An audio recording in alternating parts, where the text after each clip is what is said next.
welcome to the next episode of Brandland. I am your host, Garrett Justice, and I'm joined today by Joe Staples, who's a go-to-market advisor for B2B companies, has an amazing background as a CMO and SVP of marketing. Joe, how are you doing today?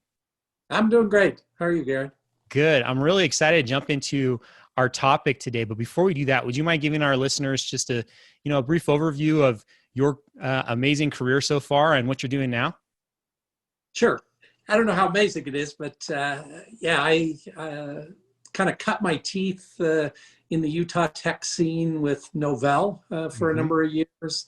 We lived in Seattle, moved back to Utah. I've been a CMO or SVP of marketing for a couple of decades, and all in tech, all in B2B tech. And then most recently, I guess over the last 7 or 8 years, when the SaaS world kind of exploded, led marketing teams in that area.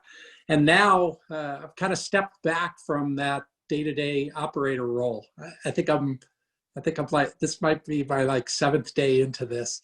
But I'm just advising, taking the experience that I've got and doing advisory work for other companies, helping them with branding and messaging and marketing strategy. So that's a new shift for me, but certainly something that I think is pretty fun. I love it. That's awesome. That's very cool. I think one of the coolest things about, your career is Novell is really at one of the first waves of kind of tech companies, especially in Utah and the, Salt Lake City scene here. And then you've experienced some of these other waves that have kind of come about as well with, your experience at Workfront and Motivosity and others, and this wave of SaaS. So before we jump into our topic, I'm curious, what's one of the biggest learnings or takeaways from your, as your career has gone on, what's something that is just something that you would want to share with everyone else that you've learned over the course of your career? I think you have to continually evolve. So I'll make the point. I was at Novell in the heyday. Stock went up a couple dollars a share every day. We had a 70% market share. I mean, it was an awesome time. And then you kind of watched what happened as Novell struggled over the years. But I think evolving as a marketing leader is really important. If I look back on, the way we marketed software 15 years ago, 10 years ago, even 5 years ago, it's dramatically different from the way you market software today. So I think you constantly have to be looking at, how do I evolve as a marketing leader? How do I stay current in trends? And it's a little bit of a two-edged sword, because I think the other thing that I see with marketing leaders is they run at the shiny object. Somebody starts talking about account-based marketing, and the next thing you know, we're shifting our entire strategy to account-based marketing. And then that one fades and they run off to the next one. So I think you have to use some good judgment, but still you have to continually be learning and evolving and adjusting the way you do things is probably one of the biggest learnings that I've taken away. I love that. Thank you for sharing that. It's excellent wisdom. It probably helps to have an advisor or someone like you that you can call and who's done that multiple times and kind of gut check that when these new ideas kind of come about. So, well, I'm excited to jump into our topic today. We're talking about... I have one question. Are you and I wearing the same shirt? But you know what? I was just thinking that. It's pretty similar. This was completely unplanned too, just for everyone out there who's watching us on here. So yeah, I mean, we'll have to do this again and see if we can get lucky and strike the same shirt again. So Joe, today our topic's on conducting a brand audit, the hows and whys of a brand audit that you conduct. And so just to kind of set the stage, what does a brand audit typically consist of? What do you mean when you say a brand audit? So I think the most interesting part of this is most marketers go, what's a brand audit? Certainly in the B2B space. I think B2C people get this, but B2B people, they don't do brand audits, and they don't understand how to do brand audits. And in reality, oftentimes audit's probably the worst part of the word, right? Of the name, because people go audit, it sounds like a finance task, or, you're pushing paper around. But a brand audit is really a marketer's vehicle for getting branding money. If you think of most cases, branding constantly in the B2B world is under scrutiny. You have CFOs and CEOs that are looking at brand spend and going, what do we get from that?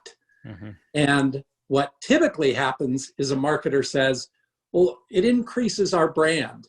And those words get translated in a CFO's, CEO's mind as, this is like fun money, and we're cutting this stuff. A brand audit allows you to see how effective your brand spend actually is. As you go out and you're doing things that aren't, put a dollar in the slot and get a lead that comes out. This isn't demand generation, lead generation. This is building brand for your business, which every marketer argues, how important that is. And most CFOs and CEOs go, yeah, I don't really get it. And when it comes to time to scrutinize budgets, that's the stuff that gets cut. So if you can do a brand audit, you can actually show and demonstrate the results of your brand spend.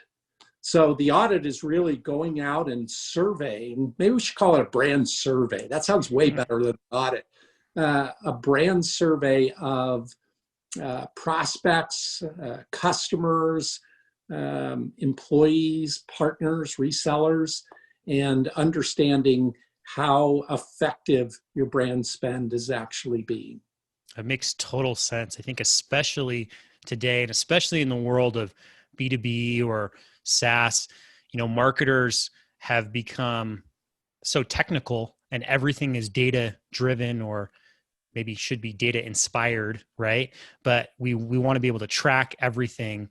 Brand is still one of those things that's harder, I think, for a lot of B2B marketers to understand, like, well, how do we know when we're successful with this? And especially, how do we get the data that helps show that, so that we can get more spend or invest more here, or convince others, the CEO and other executives, that this is important to do.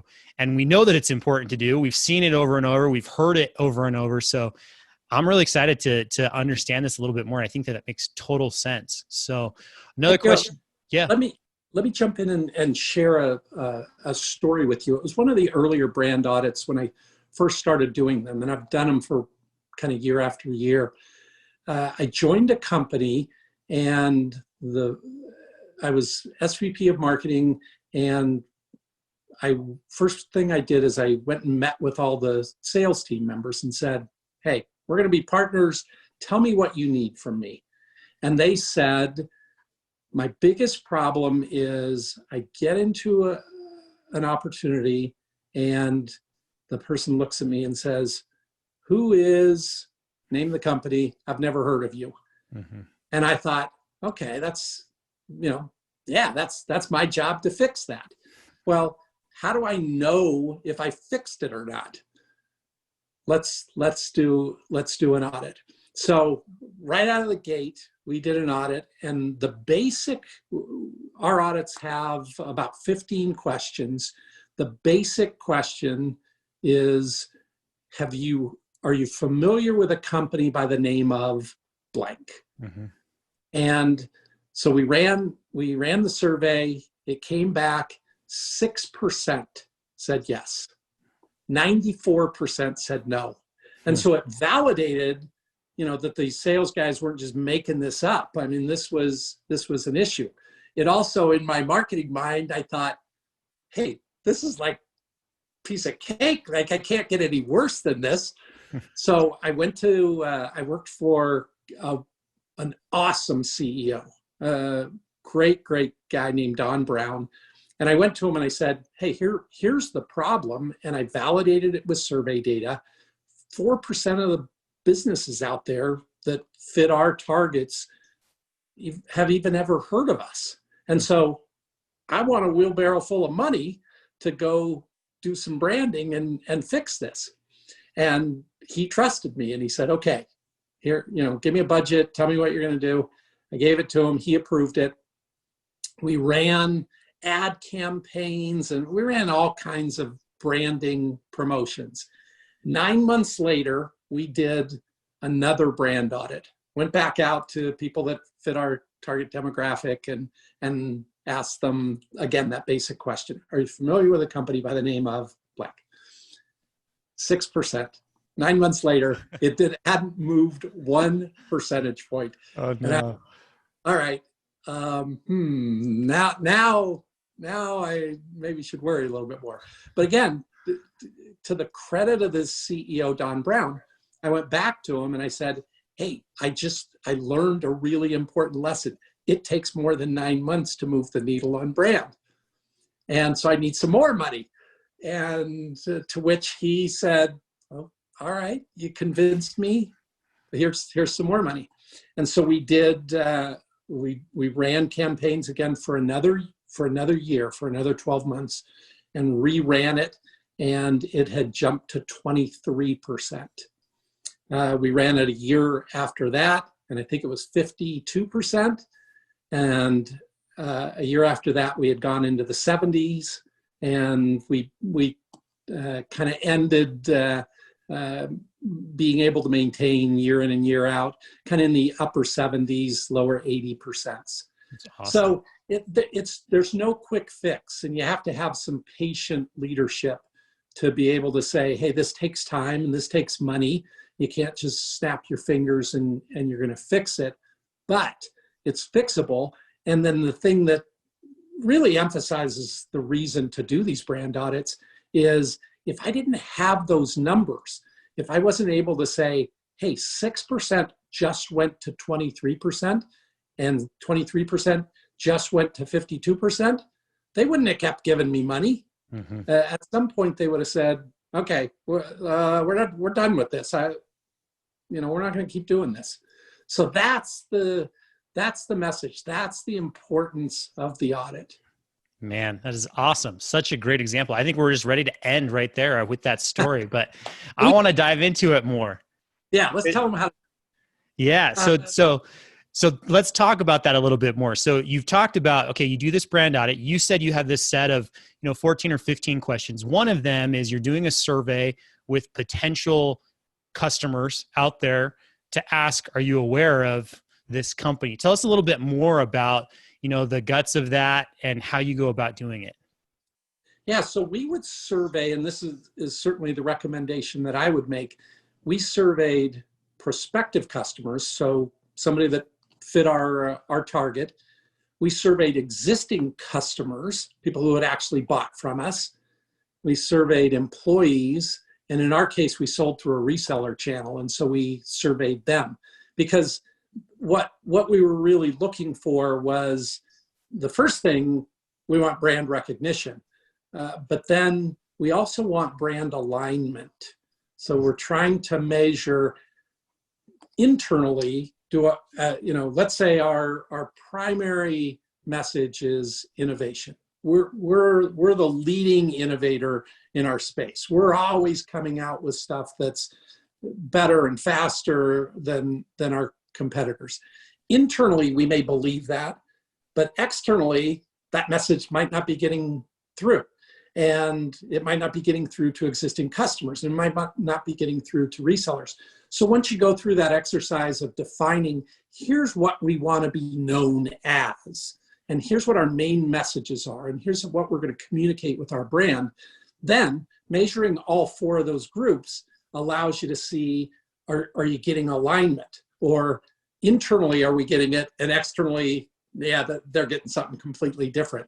So doing all 4 of those surveys at the exact same time was important to us. And then from a question standpoint, we learned a lot in the survey. Again, kind of 15 questions, so it's not a super simple, tell me 2 things and I'm done. But it's also not a go spend 45 minutes taking a survey. But we would learn about competitors. So, take whatever space you happen to be in. And the questions would be, what companies do you think of when you're considering call center software, as an example? And you see, who bubbles to the top most often, which is going to let you know who's getting more maybe brand share than you are. And then we look for attributes. So the last time you bought, we'll stick on call center software as an example. The last time you bought call center software, what were you looking for from a vendor? Rank these items so you get a feel for what was important to them. Then we dig into the actual brand of the business and say, okay, when you responded that you're familiar with the company XYZ, what words come to mind when you think of that business? What other businesses do you associate a like type of brand with? So we try and get a feeling for how our message is getting through. So stick with the innovation message. If we're beating this drum, we're the most innovative, and you then ask the question, what are words that come to mind when you have experienced XYZ company? And innovation is not on there anywhere, your messaging isn't working. It's getting buried somehow. Yes, they're familiar with you, but they haven't really understood who you are and what you stand for. But then as you start seeing those words getting mentioned, you're like, yes, this is getting through.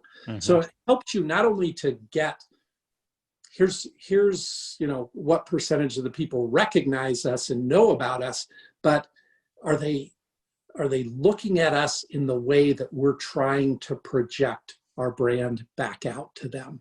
Yeah. And so back to the mechanics of the survey, it really starts with, some main questions like, what other vendors do you consider in this space as leaders? And then, what attributes do you look for when you're buying this kind of software? Then it digs into the actual company that you work for and the brand that you're trying to represent. What attributes do you think of? What does the personality of the brand look like? We did one question for a number of years that was super fun. We asked the question for those people that were familiar with the company. We would say, so if the brand or the company was a person and they arrived at a party, what would they be like? Describe their personality. What would they drink? Who would they talk to? How do they dress? And it helps us understand, again, is the personality that we're trying to project and portray, is it resonating with people? Yeah, I love that. It's such an awesome question. So this is great. I love hearing these examples, and I think I can see how this would be so valuable. So I know some of our audience out there are probably thinking, man, this sounds awesome, just like I am, but this sounds like a big company thing to do. If I have a small team, limited budget, limited resources, how can I go about doing this? So what would you say to those marketers who might be in that type of situation? What type of resources are required to go and find those customers out there? I mean, we're doing that already, in many aspects, but how do you put that together and organize this in a way that gets you good, actionable data? Yeah, awesome question. And I don't think it's a heavy lift. It's time consuming for an admin. And I will tell you, when I was at Workfront, my admin, she probably hated the time of year that we did brand audits, because it probably consumed a chunk of her time for a couple of months as she gathered the information and compiled it.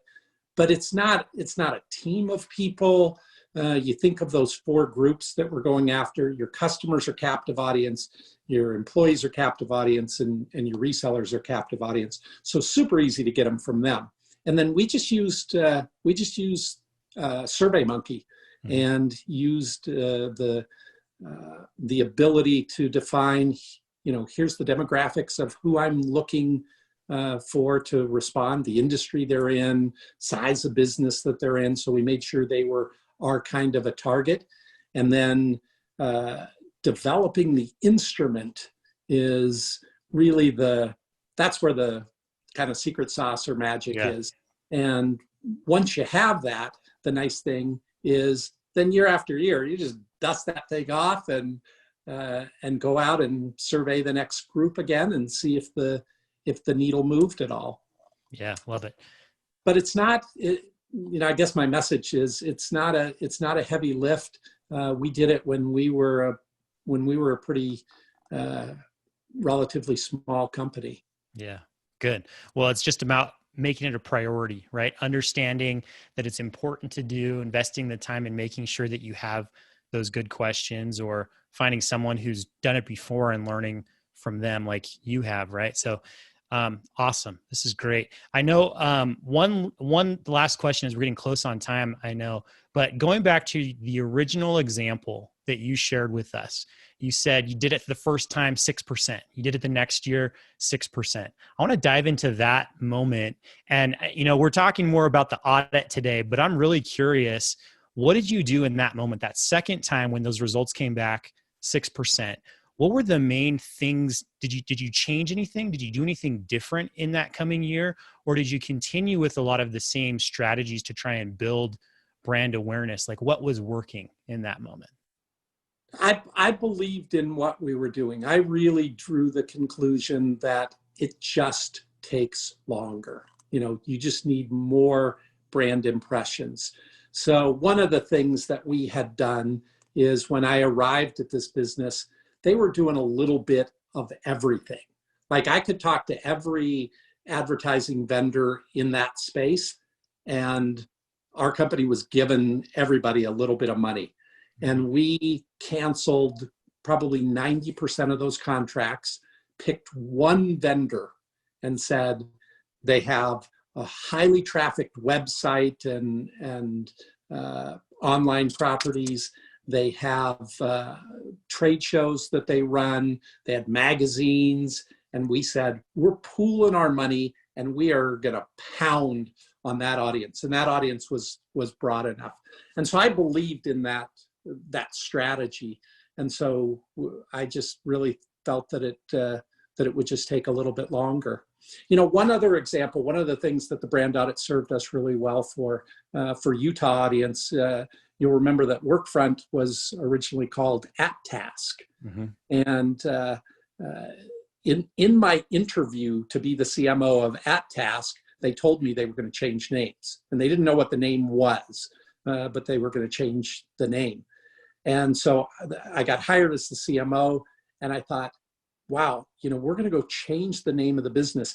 We better understand how recognizable the current brand is and what we need to do to get to the new brand. And so we measured that AppTask brand recognition. We had a benchmark and a benchmark that we could use to know what we were going to accomplish. We then set a goal that we were going to get Workfront as recognizable as AppTask was. It was, I think it was 21%, if I remember it right, within a year. And so that allowed us, I had a goal and I had a metric that allowed me to go get the money to be able to spend on billboards and ads and all kinds of campaigns. And we did it. We ended up at 22%. So we were 1% higher within 12 months. But again, without a survey instrument, without some data, you're just looking at a CFO saying, no, trust me, this is a really good thing to do. And they're going, yeah, but it's a lot of money. I don't want to do it. So it's really the thing that allows you to invest in brand. I love it. Yeah. And I think the biggest thing too is, we can try a lot of things as marketers, but you're always going to need some sort of feedback to know was it successful? Did it work or not? And something like brand, where it can be a big, broad thing. It's the perception often in your prospective customers' minds of who you are and what you do and what you stand for. How do you measure that? I love this because it's a tangible way to have metrics that show whether you're successful in your efforts or not, right? Yeah, exactly. You got it. Perfect. Well, Joe, this has been so great. As we kind of wrap up here today, if there are listeners out there, marketing leaders out there who are thinking, man, I love this topic, what's the one thing that you would encourage them to go and do to kind of get started down this path of brand audit, if it's something they're interested in?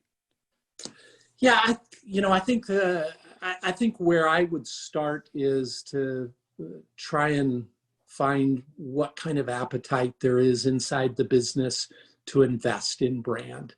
The current CMO, in so many cases, they should be renamed the Chief Lead Gen Officer, because that's what marketing has turned into. When in reality, building brand is the secret and the key to long-term sustainability of generating demand. It's so much less expensive once you have a brand out there and you have people coming to you for your product versus you're just knocking on every single door.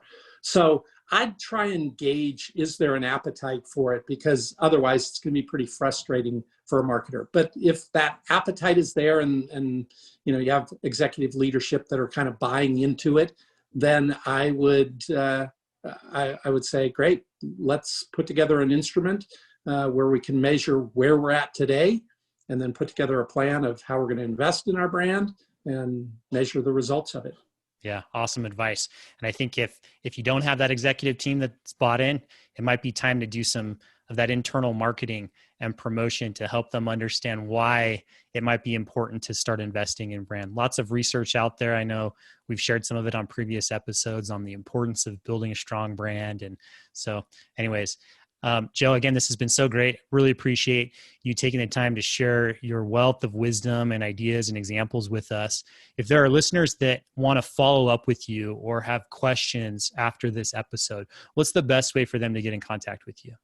Yeah, LinkedIn's the best way. So Joe Staples on LinkedIn, send me a message. And I think there are some complexities to it. I'd love to help people figure out how to kind of take the shortcuts and figure out how to get something in place and get it measured. Again, the quicker you do it, the quicker you're going to be able to invest in brand and actually grow your brand.